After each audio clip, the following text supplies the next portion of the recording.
How can we create a collage in Photoshop? So in our last class, we downloaded about 15 or 20 images that represented who we are and what we love. Today what we're going to do is go to this email and click on collage. It's what we call a blank piece of paper, blank page, and you're going to right click, then click Save Image As, and you're going to save it to the folder with your name in it, and you're going to want to make sure that all your images are still there.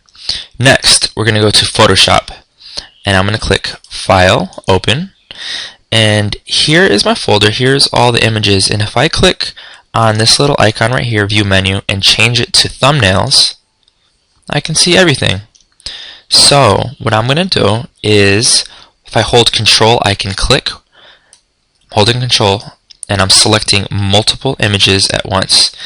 And I'm definitely going to want to get the collage. It's white page right here, and I'm going to click Open. And when we do that, we can have multiple images open in Photoshop. So sometimes I talk about windows in Windows. You'll notice, and we've got quite a few images in here. So I'm going to click on the upper right hand corner, the Restore Down. So here we have lots of images, as we can see, and if I click on the collage, the blank page, I'm going to double click and it fills the screen, and then I click right here and it minimizes. So how does this work? The first button I'm going to press once I have a bunch of my images in here is the F7 button. The F7 button opens up the layers palette and it closes it. F7 opens and closes. So I'm going to next click on the blank page, the collage layer, and switch to the Move tool. The Move tool is this black arrow in the upper left hand corner or at the top of your toolbar, and you're going to always want to make sure Auto Select is checked. So once we've got that with the Move tool, I'm going to select this image, the french fries, and just drag it in. Now these french fries are pretty big, so I'm going to press Control T to shrink it down.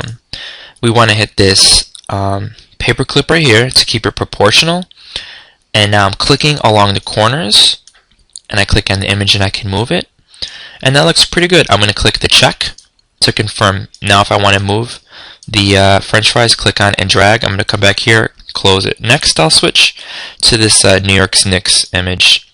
Click and drag it in. I'm using the Move tool. I'm going to press Control T to change the size. Control T, sometimes I say tamaño, which is size in Spanish.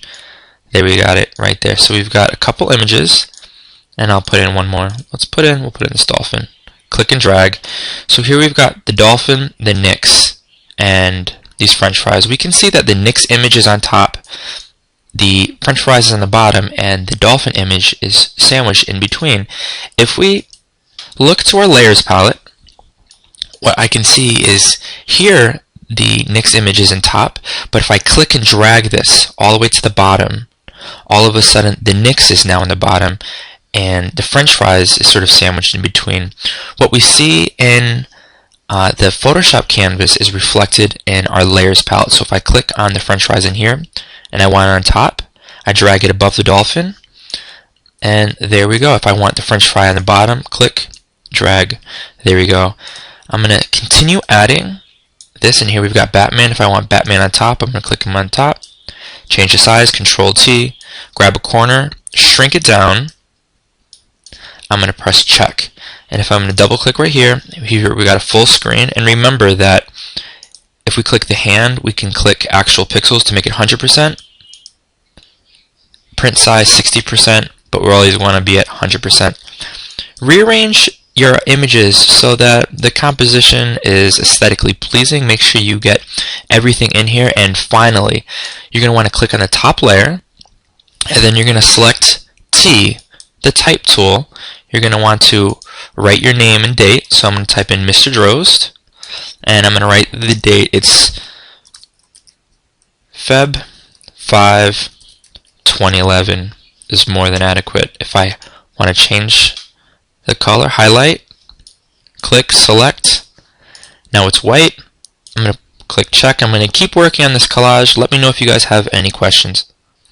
So I'm working on my collage, but I'm not quite done, and the bell is about to ring, and I'm going to want to work on this tomorrow. So here I've got a lot of space.